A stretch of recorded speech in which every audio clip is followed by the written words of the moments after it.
Bienvenue mesdames et messieurs à ce rendez-vous du journal en langue française dont voici les titres. Le taux de mortalité dû à la tuberculose est en baisse au Burundi de 45%. Malgré cela, le taux de personnes se faisant dépister reste faible autour de 48%, regrette l'Organisation mondiale de la santé au Burundi. 50 000 livrets de voyage sont en cours de livraison, affirme le ministre burundais en charge de l'Intérieur, qui rassure que le problème d'octroi de documents de voyage est sur le point d'être résolu. Il s'est exprimé ce jeudi lors d'une conférence de presse. Voilà pour le sommaire.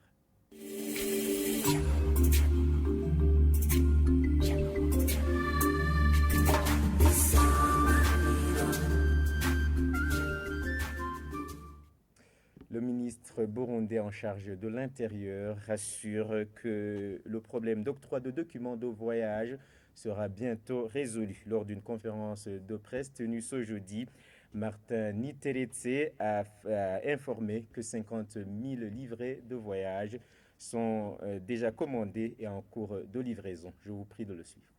Le problème des passeports, la délivrance de passeports au Burundi, c'est un problème qui nous préoccupe. La fois passée, c'était vers la fin de la semaine passée, on m'avait dit qu'on va faire du dispatching. Dispatching, ça suppose le chargement de ces livrets-là à des heures de Bujumbura. Et on est en contact avec les producteurs et on est sûr que d'ici la fin de cette semaine, ces livrets seront disponibles à Bujumbura et on va recommencer dans les conditions normales de donner les passeports aux Burundais qui en ont fait la demande et qui en feront la demande. Et je vous apprends que nous avons fait aussi, donc cette cargaison-là, ce colis est construit d'à peu près 50 000 livrets et on a fait la commande de notre lot d'à peu près 200 000 pour en finir avec.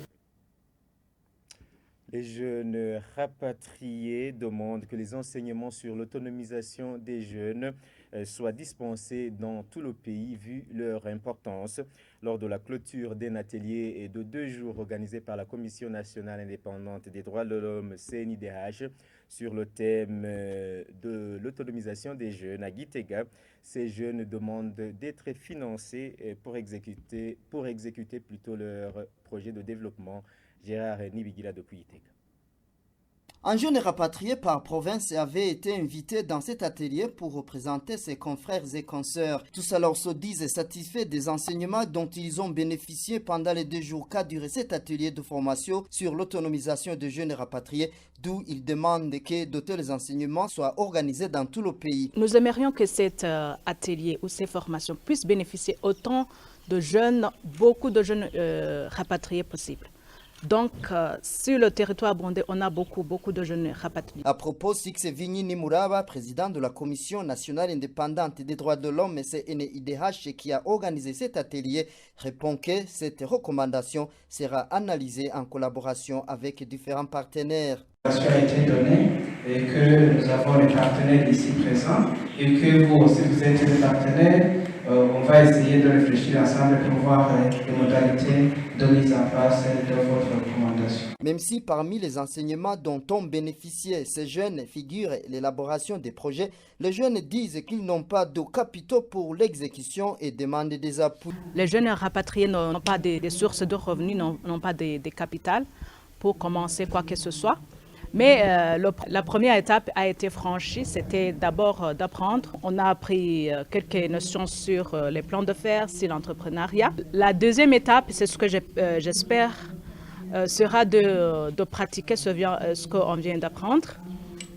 Donc j'invite les organisations comme la PAEJ au niveau du gouvernement et les organisations partenaires de mettre des fonds de soutien pour ces jeunes qui n'ont rien. Tous les jeunes qui ont participé à cet atelier disent que les enseignements récits leur sont de grande utilité. Page santé à présent, avec une réduction de 45% du taux de mortalité dû à la tuberculose. Le Burundi est sur une bonne voie en matière de lutte contre cette maladie. Dr Denise Nhezimana, plutôt chargé du programme de lutte contre la tuberculose, le VIH et les hépatites virales au sein de l'OMS, l'Organisation mondiale de la santé au Burundi, indique que l'un des défis est le faible taux de diagnostic des malades, estimé à 48% seulement. Des chiffres donnés ce vendredi lors d'un atelier de restitution de la revue interne du programme de lutte contre la tuberculose au Burundi. Suivez.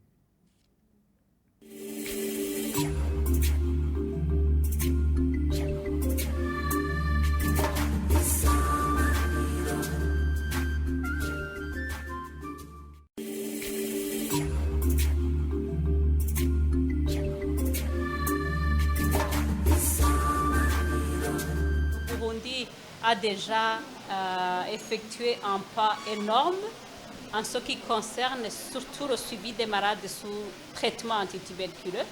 Vous avez vu les chiffres, le Burundi a atteint un taux de succès thérapeutique, ce qu'on peut appeler même guérison, qui avoisine 95%, alors que l'OMS donnait une cible existante, c'est-à-dire la tuberculose qui est insensible aux médicaments. On est très loin, on n'a que 19% des malades qui sont diagnostiqués, alors que l'OMS nous dit chaque année vous devez trouver 240 cas. Nous, on trouve seulement 50. Donc tout ça, vous sentez, on a des défis, on doit encore travailler, on doit encore faire des efforts pour vraiment arriver aux cibles et arriver à l'idéal d'élimination de la tuberculose comme problème de santé publique d'ici 2030. À côté des défis, quelles sont les recommandations formulées pour mettre fin à la tuberculose comme le recommande l'OMS? Merci beaucoup de la question. Les recommandations sont nombreuses. La première des recommandations porte sur comment est-ce qu'on peut vraiment augmenter ce taux de détection. On a exploré plusieurs pistes. On s'est dit peut-être qu'il faut utiliser les nouvelles technologies. Ce que vous allez entendre régulièrement, on dit gène expert. Il y a les nouvelles technologies qui ont été mises en place par l'OMS. Il faut que le pays puisse accéder à ces technologies pour diagnostiquer la tuberculose. Il faut aussi rechercher la tuberculose à toutes les portes d'entrée. Vous avez senti qu'on a interpellé les privés, le secteur privé, parce qu'il y a beaucoup de populations qui consultent pour une toux, pour des signes respiratoires, mais on ne pense pas à... Sur cela, le ministère en charge de la santé publique affirme augmenter le taux de détection de cette maladie. Dr Jocelyne Sanzirou-Guedze, directrice du programme en charge de lutte contre la tuberculose au Burundi, interpelle la population burundaise en général et celle proche des personnes malades de la tuberculose en particulier à se faire dépister. Elle rappelle que le diagnostic et le traitement de cette maladie sont gratuits. Suivez. Le résultat de cette revue externe du programme tuberculose au Burundi va nous servir principalement dans 3 domaines. Le premier, c'est l'utilisation de ces données de la revue comme analyse situationnelle dans la rédaction, dans l'élaboration du nouveau plan stratégique 2023-2027 qui est aligné au plan national de développement. Et nous allons aussi compléter les données de cette revue avec d'autres évaluations du programme de lutte contre la tuberculose au Burundi qui ont été récemment réalisées.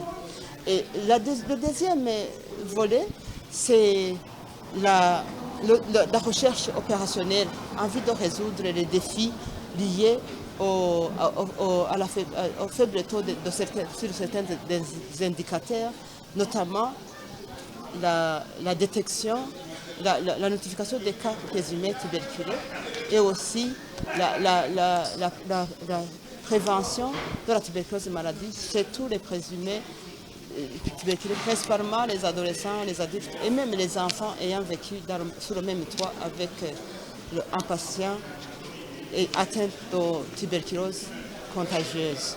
Et à la fin, après les études opérationnelles, ce sera l'élaboration des stratégies nationales de mise en œuvre des interventions pour atteindre pour relever ces indicateurs.